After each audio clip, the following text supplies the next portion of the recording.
I finally did it. I'm organizing my craft room with Excel, and I am not even exaggerating when I say it is life-changing.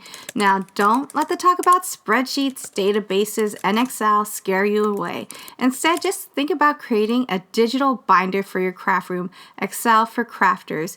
In my last video, we talked about the best embossing folder storage ideas, the physical storage. This was a very important step, and it made digital organization that much easier. So we are leveling up. Today I'm showing you how to turn a simple spreadsheet into a 3-second digital search engine for your entire stash. Talk about craft room organization. So if you can type a text message, you can do this. So let's clear the roadblocks, the hide and go seek in the craft room, and get back to creating.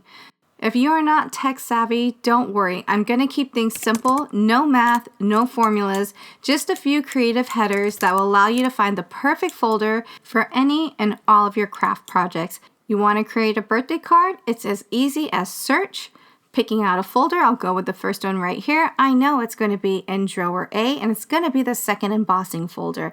Easy enough. So I just get that, I get a card, I emboss the folder, and I get a sticker, and the whole process between your digital organization and your actual completion of your project is literally just a few minutes. And this project is also going to be affordable because I'm using an older computer, one that's just kind of been sitting in my room and not being used. I guess you can say it's collecting dust, but it works great and has all the programs like Excel that I need. So it's not really about buying the latest and greatest gear. It's about having a reliable system. And I love that I can actually dedicate this particular computer specifically for all of my craft room organization. So maybe you need some creative direction. You have a card, it looks a bit plain, and you ask yourself, how can I add a little more pizzazz to this? You do a quick search for the occasion since it's for a wedding, you narrow it down to the best one, and now the card is much more fancier. This organization system is fast. Instead of going through all these swatches and drawers, which could take 20 minutes or more, you can just find what you need in seconds. You can maintain your collection. And so when your collection grows, so does your database, and you don't have to start from square one. So I love that about this. And then another reason why I like this is because you can cater it to what you need. So take, for example, on here, you'll see that there's some highlighted areas in teal. What does that mean? It means that those are my duplicates. And so I can look right away and say, oh, I have a duplicate of that, and thank goodness it's only on 2 embossing folders. So now that you have a visual of everything, now I know not to buy another duplicate of any of these. So saves you money by not having to buy duplicates. And another reason why I love this is because as I scroll up, like visually I can see, oh, what's this red going on? I know that it's a missing piece somewhere. So on this particular one, I know I'm missing a piece because as I was putting everything together, I realized that everything pairs up except for this one piece right here. It's completely missing. So I have to check all my other projects that I've been working on to figure out where this went. But I love the fact that I can highlight it red because this means to be on the lookout. So whenever I'm doing any type of crafting project, if I find this little confetti swirl, I know that it belongs with this set. So now we're going to build that spreadsheet, our craft room database, our ever so helpful digital binder. But first, there are a few questions that you need to ask yourself because every crafter setup is going to be a bit different. You can grab a pen and paper like I said earlier, or you can just pause the video if you need to look at it a bit longer. So I'm going to go through some examples. The first header is really important. This is one that I would definitely keep. This is #, hashtag, whatever you want to call it, /bin/photo. So the hashtag #, it represents the number I have on my embossing folder, as you can see here. It's also on my swatch and the album page and the packaging.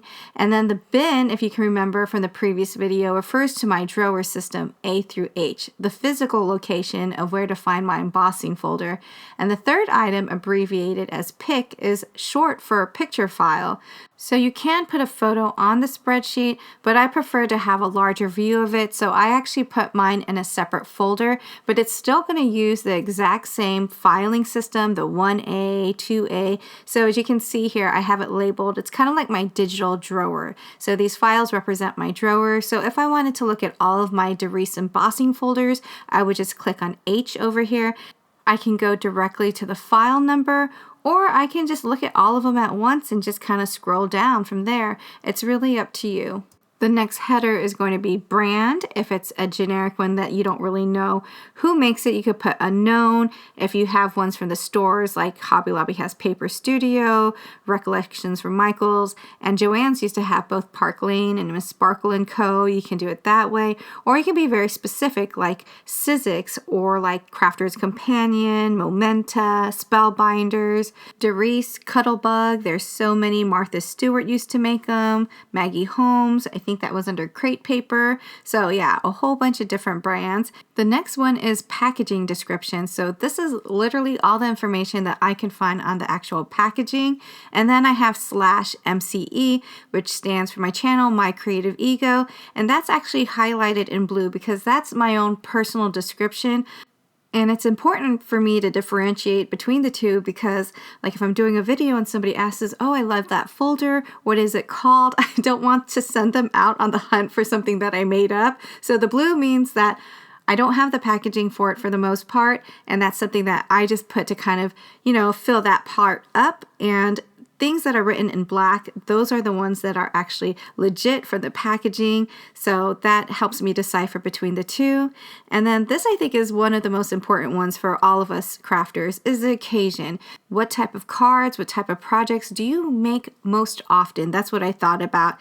And of course, most of us just finished up our Christmas crafting. So Christmas, we think about Christmas trees, think about ornaments, snowflakes, things that have sentiments that actually have something to do with Christmas or even winter. So I made these sweaters last year and, they look a bit flat, but I thought, what, if I had this system, I could have looked at for like different type of textures, like the knit sweaters, and it would have been cuter with more dimension on it. So that's just another way that you can like elevate all of your projects.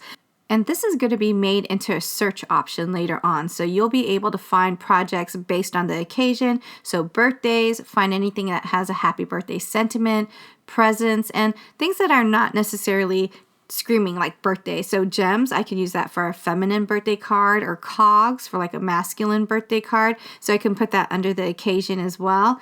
Graduation with your caps, your stars of all different sizes. And then your hello and just because cards, you can put like sentiments, you can put backgrounds that don't have like a specific theme. And then like the just because cards, which I tend to make a lot of. I love like the honeycomb patterns.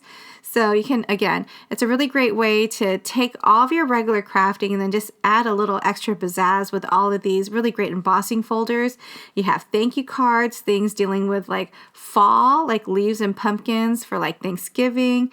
And then you also have like florals and fancy backgrounds. And then I figured, Easter and baby showers are somewhat, similar with the pastels and like just the really cute animals. So that seemed like a good pairing. I put those together. So we have animals and more florals. And then weddings is kind of like Valentine's Day if you're looking for hearts. So that was also something that I combined together. You can keep them separate. You can combine them. You don't have to use them. It's all up to you. Things that would make your crafting and your organization a lot easier. So there's lots of 3D embossing folders for this occasion, florals, fancy backgrounds, and of course, again, hearts.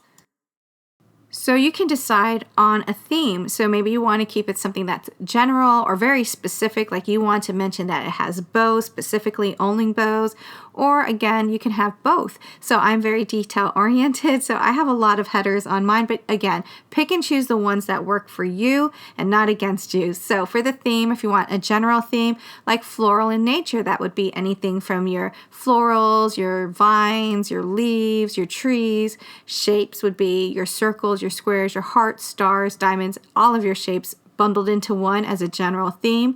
Textures, frames, school, animals, sentiments is easy, anything that has words on it. And then I added one for girly. So there's mermaids, there's unicorns, there's bows.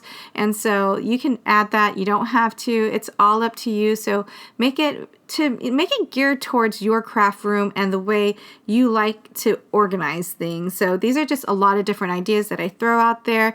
And again, just brainstorm and pick the ones that work best for you. And then being very specific, I like this too because I can just run through all of my embossing folders And it's literally like choosing the first main theme that comes to mind, like gems, cogs, ladybugs, music notes, buildings, scallop, doily, oval, ornate. So ornate was something that I came up with because there were just things that were way too fancy and I didn't know how to describe them. So it's all up to you. Once again, choose the one whether you want to do general, specific, or both. This can also be applied to size. So I have my regular embossing folder, and anything smaller than that is labeled a small, anything larger than that is labeled a large, and then you have your border. So I have small, regular, large, and the border. Or you can be very specific. So what's nice about it is if you kept the packaging, it has all of the sizes on there, so that's really nice.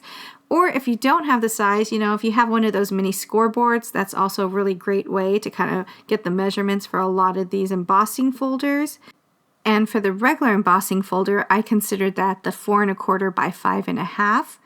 And then also I added one more header. No, I actually added 2 more headers. So type. Type is if it embosses, or if it was a set like a stamp and emboss, I would put stamp for one and emboss for the other. Or maybe it was a embossing folder with cutting die, so it'd be cut, and then there was ones that cut and embossed at the same time, and then there were others that were 3D embossed. So if you want to get specific like that on the type, you can, or you can just omit that altogether if you don't really need it.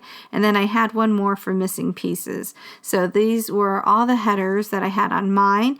And when you fill them all out, there's a lot of shortcuts that I didn't want to go over in this video because it's already long enough as it is, and I didn't want to scare anyone away with formulas.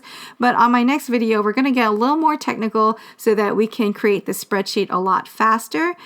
Basically, if you know how to do all of this, there's just like one magic button that you have to press. And when you highlight the first row, that's what I did here. I just went to data and then I just pressed filter. And then you can see that there's a drop down menu, and that's going to allow you to have that search function. So there's going to be a more detailed version being released next week. So stay tuned and subscribe. And don't forget to hit that bell for notifications so you can be updated on that. So in the comments down below, before I put that video together, please let me know, like on a scale of 1 to 10, what is your technical range? Because I don't want to scare anyone off, but it is helpful because you'll be able to create your spreadsheet a lot faster and it'll be a lot more efficient. And just another key pointer, you want to always make sure that you save your work and that you make duplicates of your final copy just in case anything goes wrong, especially if you have like hundreds of embossing folders. And also catch this video right here. This was really important. If you didn't see the original like physical organization process of it, that's going to be really, really helpful. And coming soon is part 3 where we get a little more technical on this digital organization.